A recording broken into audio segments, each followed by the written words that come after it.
Hey, everybody. Welcome to week 165. Yes, 165. So we got plenty of stuff to talk about. We've got Andrew Nelson with BlueArmor to talk about cybersecurity, stuff that you can be doing, stuff that's going on in around the world, especially as it pertains to your personal safety as well as your company's. Both of those are very important. So if you have questions, hit us up in the questions, the Q&A. You can harass us in the chat. Go easy on Andrew. We want to come back at some point. And Jack Santinello is always being so good about having the subliminally avert in his background screen from our graphic that we used. And he also has some information on stress testing and what's happened recently. That report just came out, so we can talk about that too. Adam, any rants that you may have before I kick it over to Jack, and then we'll tee up Andrew? No, not rants, but in terms of happy to have Andrew here, and this is kind of the real deal.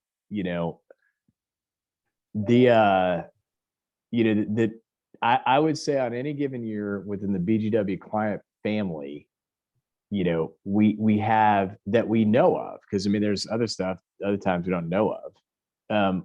We know of at least 4 to 5 at a minimum spoofing incident, like deep spear phishing, like text, hey, this is Gary, authorize that wire approval that I just sent. And we're talking like, or, hey, this is your biggest customer. I need your account number to go ahead and set up the EFT, and it all looks legit. It's like talking like, the biggest one that we've had, knock on wood, it was $1.5 million of a customer payment, that, wow, of course the customer is not going to pay it again, so that they got redirected to another bank account. We've had we've had our own clients that we're providing services for get spear phished as if it's us. Hey, we need to make, which is why we've been working on implementing better communication channels. It's hey, we need your bank account information to do the payroll deposits. Like, well, we don't do payroll, so it's like that was a good flag of like, okay, and then overall, it was about 2 years ago, but we noticed that the incidence of identity theft had gone up right as they were sending out stimulus checks to people within our, and we're like, oh my god, did we have it? So we hired a forensic team to come in and dig into our systems to make sure that our stuff was buttoned up, just because the rate of identity theft had risen. What we finally found out from the IRS is that overall, across the board, identity theft had tripled, in their own, just from their own observations of, and this is like, had a lot of stuff, like, the W-2 information, not like, hey, I just had the guy's, social security number and email address, and that was, and birthday, and that was no, like literally had Gary's W-2, and that was kind of across, and we're filing tax returns with it. So it's like information that actually matched what was on file, but for the address. So it just, I'm really excited to hear more about this, because it is a real deal topic that you're like, well, it hadn't happened to me. And it's like one of those things where you have to say, yet, why ET? So rant complete. And this time it's on topic. Oh, that's good. Yeah, that's pretty good. Anybody that's been on here more than once would know that that's pretty tame. Yeah. So, it's always entertaining. Jack, you wanted to tee us up with some of the stress testing, because banking and the whole bank situation has been a topic that we've been covering. Kind of goes in ebbs and flows, but we've had some peaks here. So what do you got to share on that, Jack? Sure. So some of this information comes from some news stories that I heard yesterday and today and looked into a little further. And so I have pulled up the Federal Reserve stress test results directly from the Federal Reserve, and we'll share with you a couple things. So first, not all banks, it's the 23 large banks that were subjected to the test this year. Apparently every other year is where they include smaller banks to kind of test a more diverse range of banks. So the 23 stress test shows that 23 large banks subject to the test this year have sufficient capital to absorb more than $540 billion in losses and continue lending to households and businesses under stressful conditions.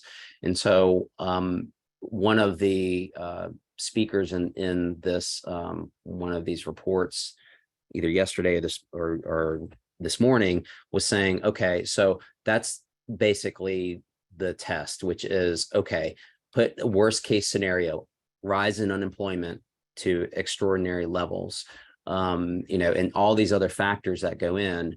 Can the banks survive? And the measure of survival is, can they, after dealing with all these issues, still loan money out to customers? And so that's the essential fundamental test. So that's good news. And we'll show you here the banks that were included, just so you know. And hopefully you bank with one of those. And if not, it's not horrible, because as I said, some of the smaller banks have not been tested. So as you would expect, B of A, Barclays, Citigroup, Goldman Sachs, JP Morgan, Wells Fargo. What I didn't see on here, well, let's see. Yeah, Truist. Okay, so it's there.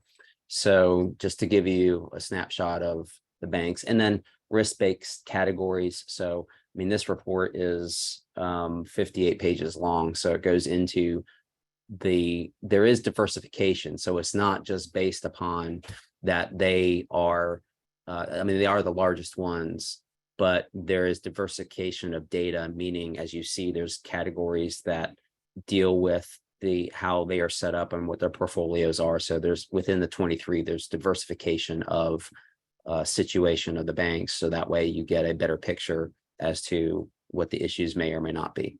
So anyway. What's the difference between Cat 1 and Cat 4? Oh, you're going to ask me that. All right.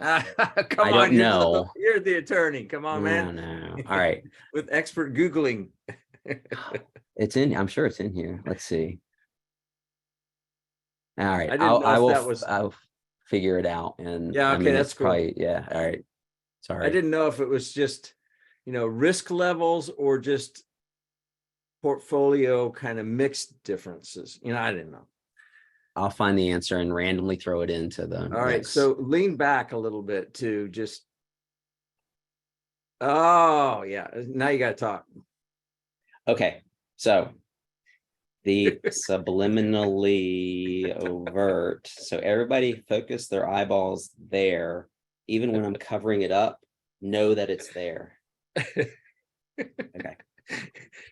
You're a marketer and you're, just trying to hide it. Yeah. Not too well, actually. So, all right, we're going to go ahead and tee up Andrew Nelson. And I don't remember how we first met, Andrew, but you had just launched BlueArmor, I think, shortly after, we were having Starbucks tea, I think. And so anybody that's on here, give Andrew a round of applause, even though we can't hear you. And so Andrew is the CEO of BlueArmor. And give us a little overview of what you guys do, but then if you would kind of let us know some of the trends that you're seeing. And then we'll go into, like, if you got an interesting story that you've seen that was averted or too late, but you helped fix, that would be really helpful too. Sure. Well, thanks for having me on here. I've been looking forward to this. So Gary, we actually met, no surprise, at the Y beforehand with you and your American flag bandana. Yeah, but Yeah, so BlueArmor, we work with small companies. I'd say under 500 employees is what we'll consider small. And we provide cybersecurity services for them as well as outsourced IT. So for a lot of companies, we are their outsourced IT department. So yeah, trends. So ransomware continues to grow. And we're seeing more of it, and it's a vicious cycle. So there's a graph, and I wish I would have thought to bring it up here so I could show it to you guys, but I'll try to just illustrate it here. So you have ransomware attacks that are on the rise. You have the number of people paying ransomware, number of companies on the rise, and the number of hackers who are initiating the ransomware who are paying back or giving back your encrypted data or deleted data is also on the rise. So if you take all those into account, the bad actors are getting paid more, the companies are getting their data back when they pay, so they continue to do more ransomware attacks because, well, you know, they got to feed their family, right? So they have to make a living, the bad actors. Another thing we've seen a ton, and this has been the trend for a while, especially with COVID coming around, is social engineering continues to be the number one thing that we see with companies and the entry point into an organization. And that can take many different shapes and forms. So you have, I'm gonna talk some tech talk that's a little annoying here. So you have phishing, spear phishing, vishing, and smishing, right? So we know phishing, that's the broadcast email that says, hey, your FedEx package wasn't delivered, it's at the main office, click on this link and schedule time to pick it up, right? Just a broad spray. Spear phishing has, and I'd say in the last year, maybe last 6 months, the spear phishing attacks have gotten really, really good. They continue to get better, but I've been pretty amazed in the last 6 months at how good they have gotten. So a spear phishing attack is when the bad actor has specific data about the user, and they're trying to fool them in some way to taking some sort of action that gains them entry into that organization or into their personal data, whatever it may be. But we're seeing a lot of those, and they're getting really good. So, you know, Adam, you mentioned having W-2 information. So what we're seeing a lot of is where a vendor of a company has been compromised. And this is huge in the construction industry, which, depending on which source you're talking to, this construction industry is either number 3rd or 4th most attacked industry now. So it's grown tremendously, and we work with a lot of construction clients. It's a big emphasis of ours. So what we see often is they will compromise say a subcontractor. Say you're a big general contractor, a decent size, and you work with tons of subcontractors on your jobs. They will compromise a subcontractor and then gain information from them. So it could be the contract you signed with them. It could be the last invoice you sent with them. It could be the document that states, hey, we've completed X amount of this portion of the job and you owe us X amount of money as part of the schedule payment plan. They will get a hold of that actual data, not use it with the subcontractor, but then go after the general contractor with replicas of those emails, the actual PDFs, and try to gain access to those general contractors. There's vishing, which is phone calls, and smishing, which is SMS or texting. We've seen a big increase in those, and believe it or not, guys, they're pretty successful. So one that has been successful is receiving a text message from your bank that says, hey, we just saw you sent 2 wires from your account. Press 1 to confirm that you did this. Press 2 to, that you didn't do this. And imagine you're in the middle of some meeting, you're really busy, you get this text message. Immediately your temperature starts to rise a little bit, right? So, and you know, when temperature increases a little bit, your emotions, you tend not to think as clearly. And the next thing you know, you're replying no, and then your phone's ringing off the hook. And if you pick up that phone call, you might be on the line with a bad actor who then does what he wants to do from that point, that standpoint. The other thing I will put out there, we haven't seen this yet, but it's coming. So with AI, and bad actors have been using AI for a while. I mean, I don't know if you guys have noticed, but the phishing emails back 5-10 years ago used to have horribly broken English, bad punctuation.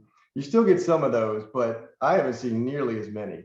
And AI has a big emphasis on that. But now they're able to, you guys have seen the AI videos, and they're also able to replicate someone's voice. So having a phone call or leaving a voicemail, and it sounds almost exactly like the person. They'll take videos from your social media and try to replicate a person's voice and fool someone into taking some action. Say hey, this is John, the CEO. You're the CEO of the company. Hey, this is John. I can't talk right now. I really need a wire sent to XYZ company, but change the account number to this. I'll call you later this afternoon, but it needs to go out ASAP. And if you're the CFO, controller, whomever, you think, wow, yeah, that's definitely John. It sounds like him 100%. I better send this wire. So those are some of the trends that we've seen recently. So here's what I do, and I don't know if this is the right thing to do or not, but I am extremely suspicious. And we've had some pretty good IT training, I think, at BGW, where monthly we would get kind of a trial where they would, you know, without us knowing, they're sending a phishing attempt, et cetera. You know, what are you going to do with it? I'm like, I ain't clicking on that thing. I send it back to them. Hey, is this legit or not? And a lot of stuff that I've sent back was legit, but I still didn't trust it. But if there's something from a bank or somebody like that, I pick up the phone and I call the number that I know is the number, and I go, is this legit? You know, and that's, you know, been a beneficial thing to do. Is that the right thing to do? Absolutely. So there's a phrase that's been in catch-22 and said all the time, but just because you're not paranoid doesn't mean they're not out to get you.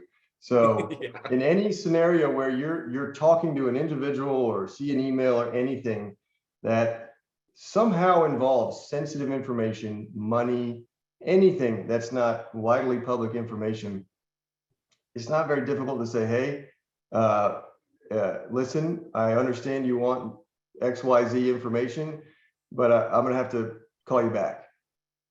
And you hang up the phone, you call the number for that company, your bank, whatever it is, and you get directed to the department and say, hey, I got a call about this. Is this legitimate? Does this person work there? Whatever. Yeah, absolutely. Doesn't take a whole lot of time, but the key is you have to always be in that frame of mind to be careful. That's the most difficult part.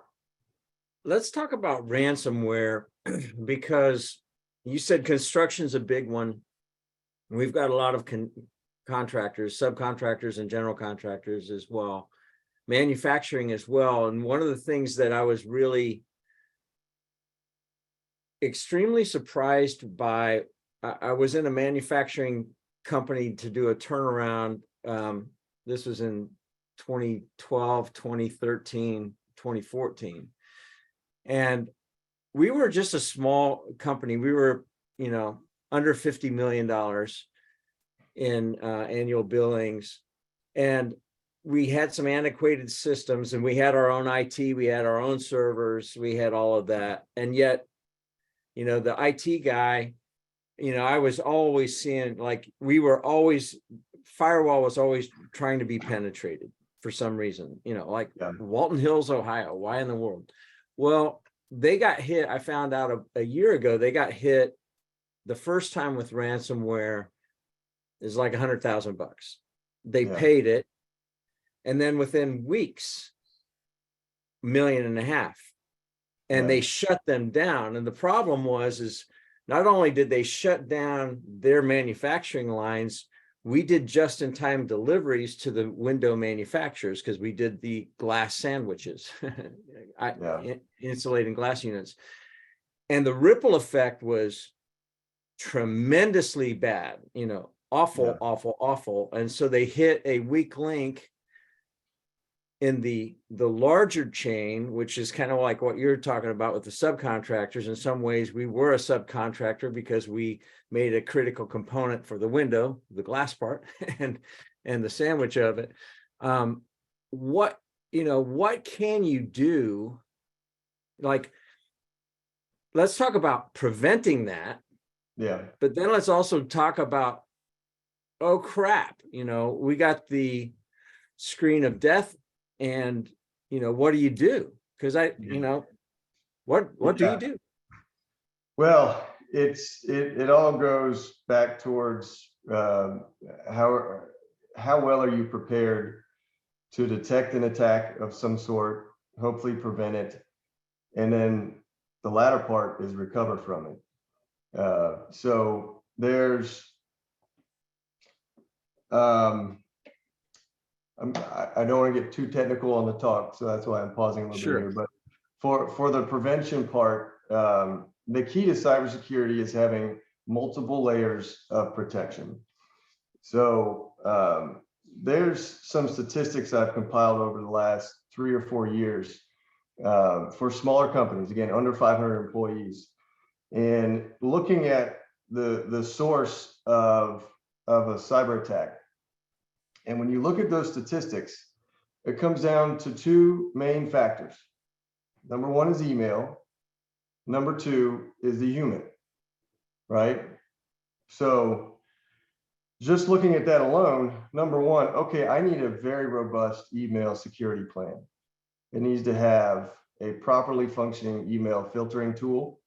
That tool needs to be well managed on a very high frequency, meaning someone needs to be updating the blacklist. Like when you said, Gary, you receive emails that sometimes you don't know if they're legitimate or not. If they are not legitimate, that sender needs to be immediately added to the blacklist and potentially their whole domain for the company, just reducing the risk of an email like that coming in for the organization.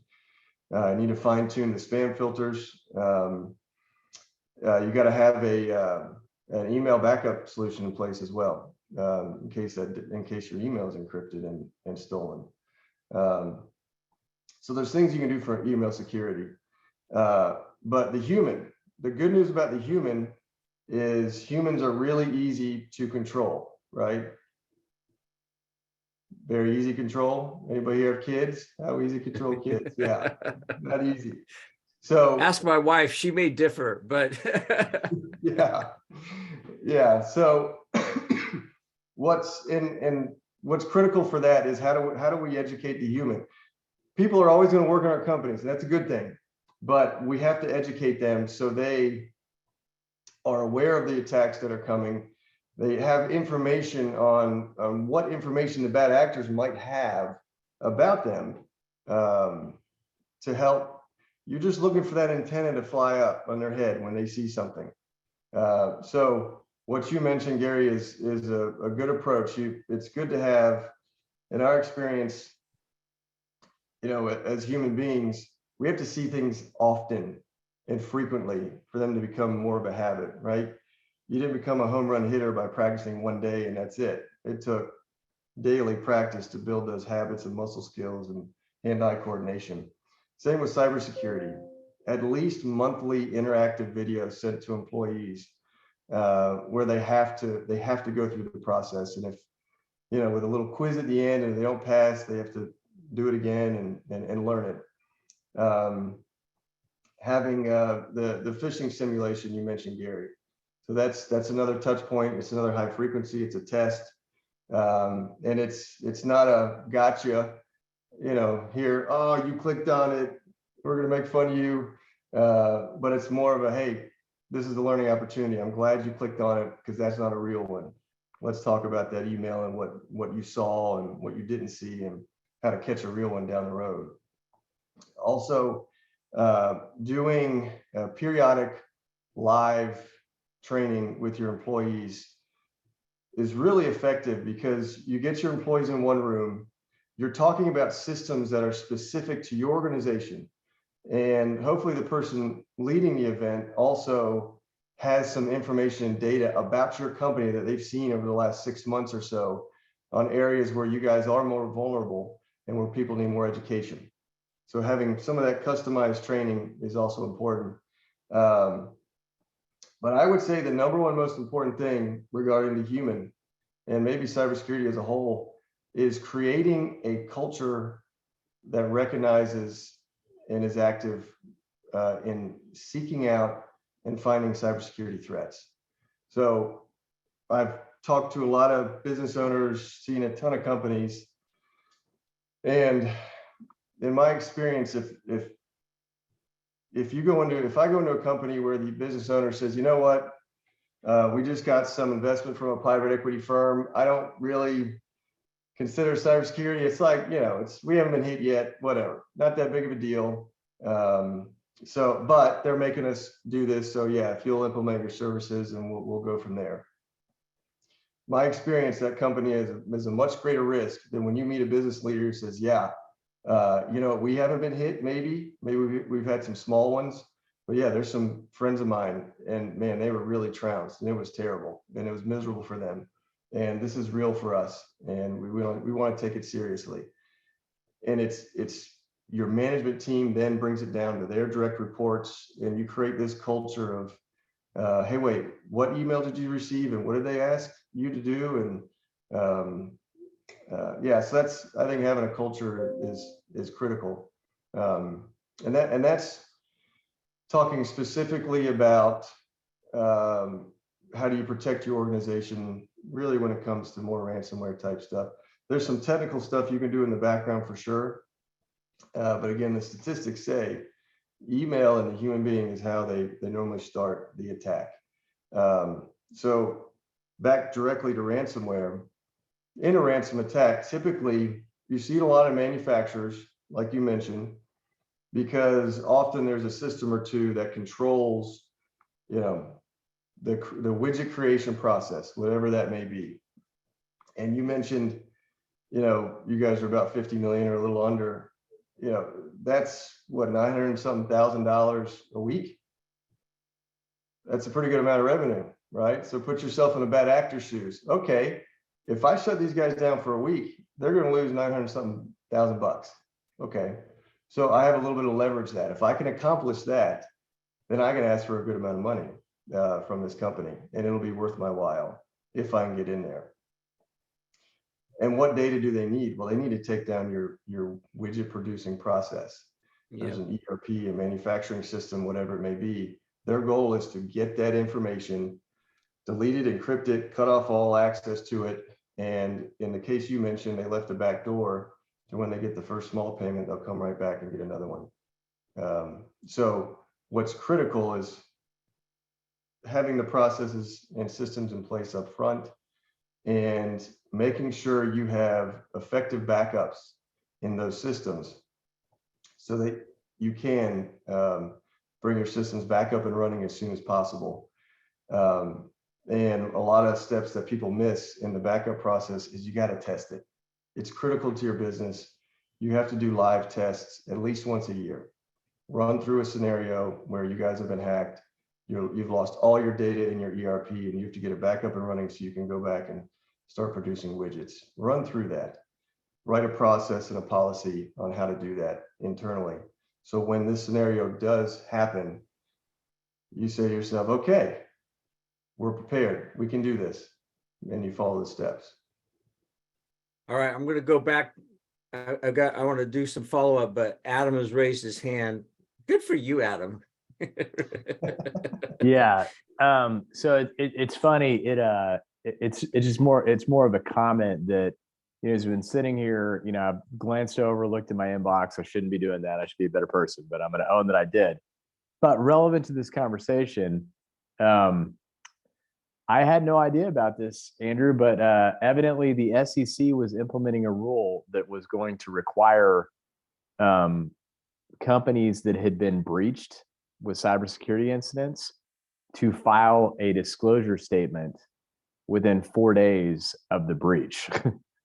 So it just, it kind of like when I hear stuff like that, I think, well, and it got put on hold because people had, questions about, well, how would we fill that out, or what qualifies a breach, or, maybe if we disclose it, it'll just get worse because then everybody will pile. Okay, got it. But what it generally means is, oh crap, we don't have our house in order. So we have two options: get our house in order or fight the disclosure. Right. But it seems like that's probably generally going to be good for business. That I don't see them letting off the gas on the disclosure requirement. So I think that generally means that and you typically, I bring it up because typically what follows at big company corporate governance levels kind of has some kind of trickle down effect somewhere else. So it's just it was a funny observation. Yeah. It's very painful. So I know one organization has 2 lawsuits open and has been dealing with this related to a hack for, it's now been 2 years. Just a hair under $1 million. So it's and guess what? It started with email and then a human. So yeah, it's not fun at all. So, oh, Jack, you've raised your hand. Wow, Adam, you've trained him well. Yeah. And I know there's a question you'll get to in a second, but I just want to share with you what we do here, because Andrew, it brings up several of the things that you've said, because my question was going to be, okay, I know we're doing the right thing, but are there other things that we could be doing here? We have a great IT team. We're very fortunate. We have a CTO, but what they do is occasionally is they will send out an email that looks legit internally. And this happened, and I had to pull it up because I had deleted it, but earlier this month. And so I wrote back, and so I'll share with you what it looks like. So it's from HR, and hr@shoemaker.com. It's regarding a 401k statement. And it starts, "Hi, Jay Santinello at shoemaker.com." And then it says, "Here's your account statement, and kindly download and append your signature electronically. Send back to HR at your convenience. If you have any questions, reach out. Have a great day. Shoemaker, Loop, and Kendrick, HR." So a couple things. First of all, HR would never send anything out like that. Secondly, they would not address me by my email name with domain. And as a partner in my law firm, I don't have a 401k. I have a different form of savings within the firm for partnerships. But I wrote back and I said, "Nice try," to our CTO. And I said, "In all seriousness, please share confidentially who falls into this. That way I can maybe have a discussion, at least with my people here, if they're the ones who fell short on that test." And then he said, "You'd be surprised how many folks click on this type of stuff." And I think he means generally speaking, not necessarily inside. I'll take a look at the report and send it to you, so that way you can deal with that. So, but I would suspect, unfortunately, that were people that just looked at this and said, "Oh yeah, it looks so legit," but not picking up on the nuances that would have triggered them. But to your point, getting busy, you see that, you're like, "Oh crap, I got to do something about this because, it's my 401k, and it looks legit." But, there's indications of that. So, I just wanted to share that story, and maybe you could share other indications that you talked about bad spelling, but that's been kind of remediated over the course of time. But, some things you see, like, for example, addressing me by my email name rather than, we have personalization and macros and everything else. But, so maybe some of the like really warning signs more in depth than what you've already said. Sure. Yeah. So, generally speaking, let's touch on phishing first. So with phishing, again, broad blast emails. I use FedEx as an example. Just don't click on links. Overall, don't click on them. If you're not expecting an email from that specific individual about that specific topic, don't do anything with it, other than maybe calling them, because as you guys know, people's email accounts get hacked all the time, and they'll send the broad blast of emails to users, and normally you can tell, why is John sending me that? That doesn't sound right. He doesn't go scuba diving. Why is he asking me to do X, Y, and Z? So yeah, and then there's the things of the name spelling is wrong. It's written in a way that is odd. So again, if someone from a foreign country is putting that email together and they're using AI, it might not be perfect, and you might be able to pick up on, well, you don't normally write words in that order as an American. Also, always look at the sender. So there's the email address it comes from, and then there's a sender name. So an often way that bad actors like to fool people is where it says, hey, this email is from Jack, and the email is xyzpdq@gmail.com. But they just see Jack and they go, oh, it's from Jack. Okay, boom, and they start responding to the email. Always look at that and understand you can change the name very easily. Email address often will be different. But also back to the culture, the mindset thing, always be leery of any email that comes in, no matter who it's from. With regards to spear phishing emails, it's helpful to understand what data about you, your organization, etc., is considered public information or could be public information with regards to the sender if they're hacked. So your bank, who you bank with, consider that public. Your bank account number, consider that public. How many checks do you guys mail out, right? The signer of the checks, consider that public. Let's go to the construction company example. Who your subcontractors that you frequently work with, consider that public-ish. It's not too difficult to get that information. Your personal email address, your home address, your company address, the people who work in the company. There's a lot of information that's public or easy to find. And then consider the scenario where someone is hacked and they have specific PDFs and other information they can email to you. Never consider anything to be what it actually is. And always have a good IT provider to send those things to, just to say, hey, this looks a little squirrely. What do you think? That's huge, and do that more often than you don't. So, you know, and back to what you said earlier, often it's when, you know, if you're an accountant, you're at month-end close, you've got to get it closed, you know, deadlines in 2 days, you're just over your head, stressed out, got to get stuff done. This email comes in, I don't have time to deal with this. Boom, let's just do my HR 401k thing and be done with it because I gotta finish reconciling the credit card, whatever it is. That's typically when people are most vulnerable. So just be patient, read the email, and look for those odd characteristics in those emails. So we do have a question that came in. It says, how often should a company create backups of their data and systems?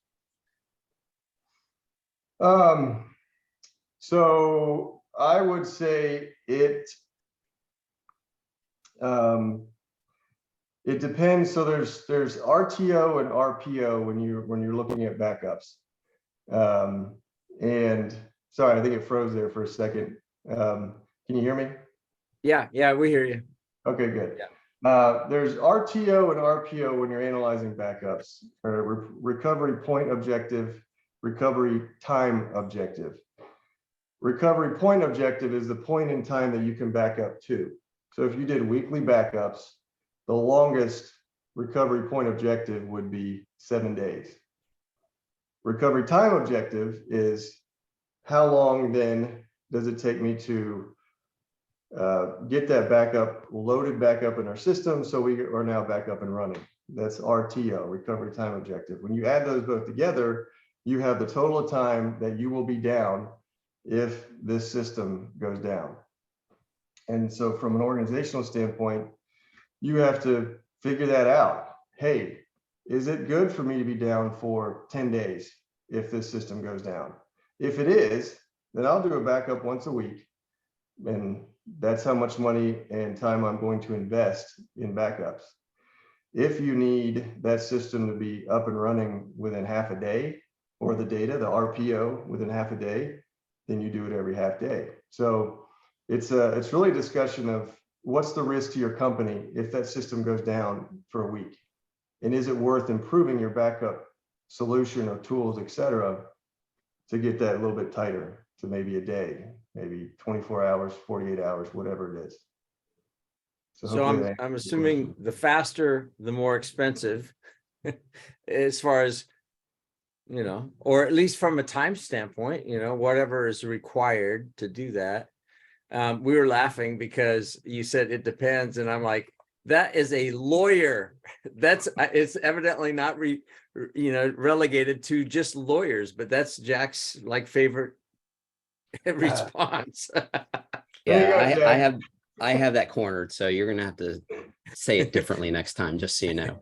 I do want to bring up one thing though, relatedly, because it's come up in my family recently and is happening more often, which is a random text from someone saying, hey, sorry I missed your call, or sorry I wasn't able to get back to you. Please let me know when we can chat. And it shows up, that there's no history. It's just one message. And recently, one of my kids came up to me and said, hey, Dad, look at this. What should I do? I hope I didn't visibly share my reaction, which was, oh my God, how can you not know what not to do or not do with this? But I've said, well, let's talk about that. And, and it might be an innocent mistake, but you have to look at it as being purposeful to build a relationship, at least try to build a relationship to then get into more details about your life. So also a second comment is, and I've said this before, we've said this before when we were giving kind of, I don't want to say advice, but making recommendations and sharing things that, that we do share these things and this knowledge with the older generations, meaning our parents, who may not be as into technology and understand how people, because it's a very, those older generations are very trusting generations, meaning ladies and gentlemen's arrangements and not having documents, legal documents that are very specific, but also the younger ages that are, they have no problem with being, oh, okay, let me see what this is about and start typing up. So. Yeah, those are great points, Jack. And they, when they're involving our kids and then our grandparents, if they're still around, that hits home. So, yeah, I mean, obviously raising children, with me being a cybersecurity guy, I'm telling them all the time about not just stuff like that, but also just how to protect themselves overall.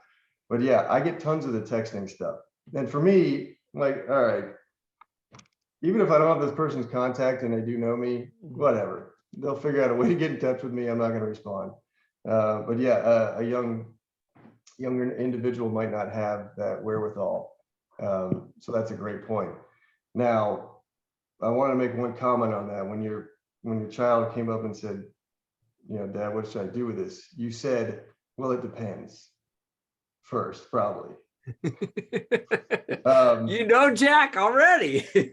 I probably did, or it was inferred, because It was, yes, I apparently use a lot of legal phraseology in my everyday life. But I know what that looks like, meaning they look at me and they're just like waiting for me to rephrase without them saying it. So yes, but thank you for that reminder. Yes.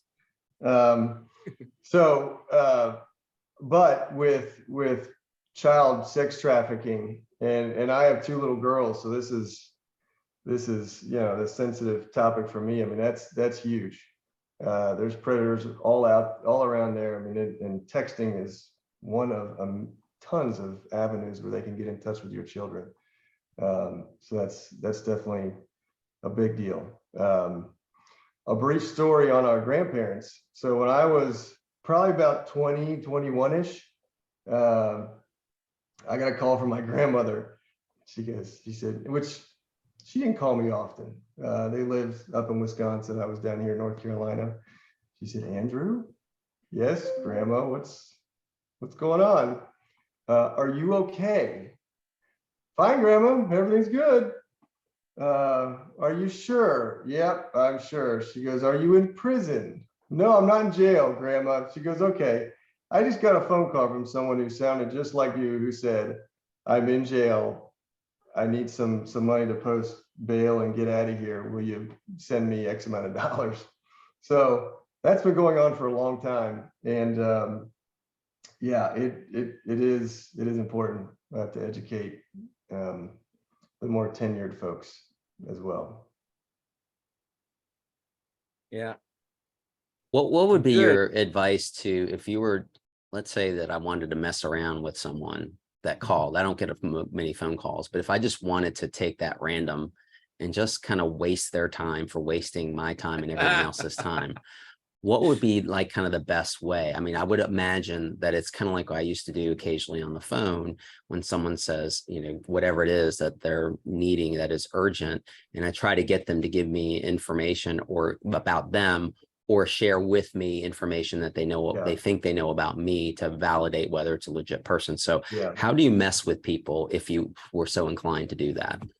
Well, so if you put yourself in their shoes and you know what they want, or you have an idea what they want, you can start to mess with them that way.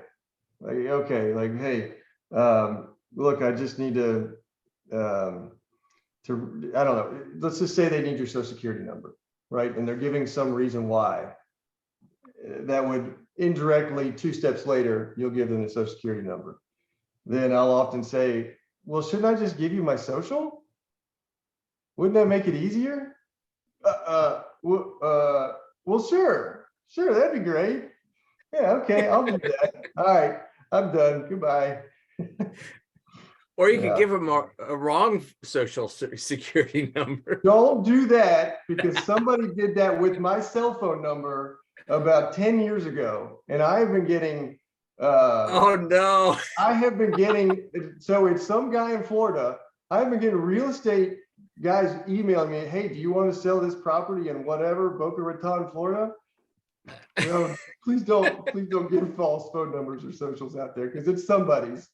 Well, what if it's someone you don't like? Is that okay? Yeah. 0000000. Wait, 0000. you know the answer. You know the answer. Yeah, but it depends. There's better short-term pranks you could do on that, like creating a profile on harmony.com with that person's contact information. Oh. Oh. You didn't hear that from me, right? This is like Confessions of a Cyber Guy. You're going to have to delete that portion of the recording, Gary. That's pretty funny. Hey, one more thing I want to just address here is, so we talked about the culture of a company and the human and email, right? Another area that is absolutely critical is, because all of this, the point of this is to reduce an organization's risk. And it's essentially the risk of money or cash leaving the business, whether that's through lost revenues, a reputation hit that leads to lost revenues, whether it's an actual wire sent to a wrong company, a check sent to a wrong company. That's the ultimate goal here, or it's the loss of time, the loss of data. If you have some templates. I use the example of, if you're a CFO of a company and you've built this master forecasting spreadsheet that you've been working on for the last 5 years and you've perfected it, but you change it every year to make it even better and better. If that thing disappeared today, it'd be a big pain in the rear end, and it would take a lot of money to get that back. It probably in the form of time. So those things are valuable.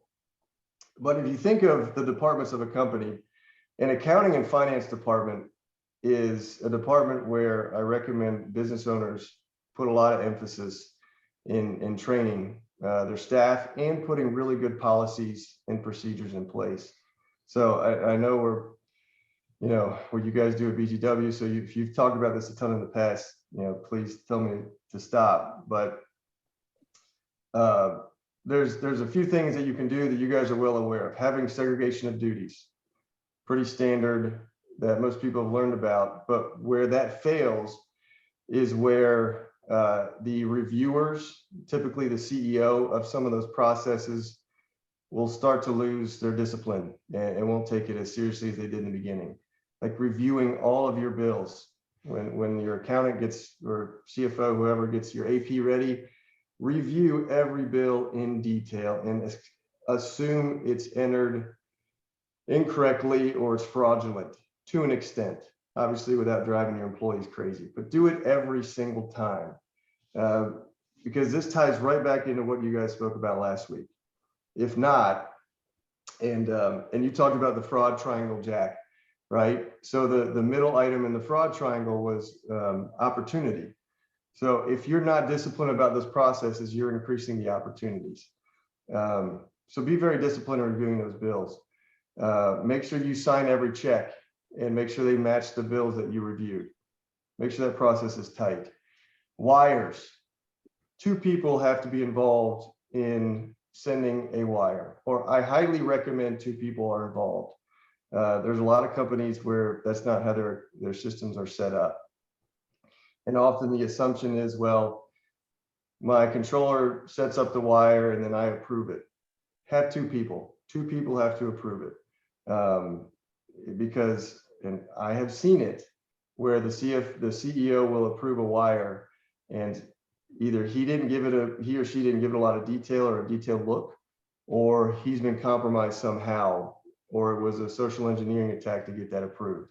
Always have 2 people who have to sign off and make sure they are well trained on what that means, their responsibilities in that process. It's not just to check a box.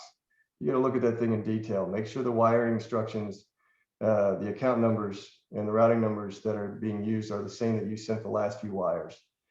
Check a few of the details to make sure it's consistent.